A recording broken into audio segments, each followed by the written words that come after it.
En 1981, l'aristocrate britannique Diana Spencer va épouser Charles, fils de la reine Elisabeth II. Elle se prépare pour le mariage du siècle que 750 millions de personnes s'apprêtent à scruter depuis leur téléviseur, de quoi mettre la pression sur la jeune femme au sourire aussi joli que timide.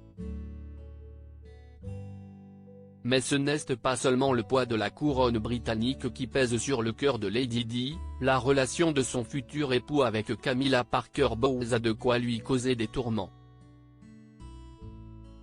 Un cadeau qu'il lui a offert symbolise la force de cette relation à laquelle il n'a jamais pu renoncer, comme le raconte Vanity Fair.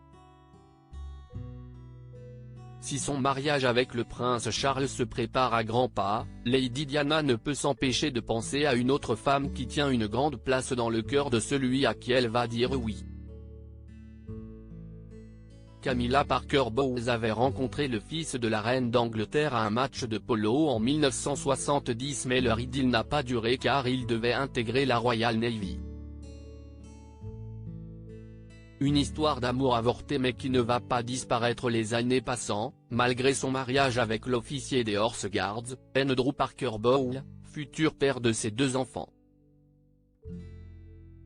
D'après Vanity Fair, le prince Charles téléphone quotidiennement à son amie Camilla, mais il y a une goutte d'eau qui fait déborder le vase, la jalousie de Diana explose lorsqu'elle découvre, dans le bureau d'un des collaborateurs du prince de Galles, un bracelet en or avec une plaque en émail bleu sur laquelle sont gravées les initiales G et F entrelacées, comme Gladys et Fred, les surnoms que se donnaient Camilla et Charles pour ne pas être repérés.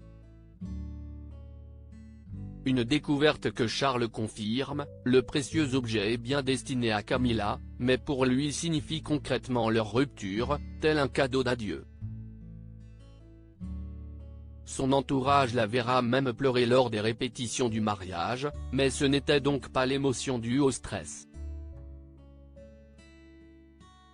Camilla Parker Bowles divorce en 1995 et épouse finalement en 2005 l'homme pour qui elle a eu un coup de foudre quand elle avait 23 ans.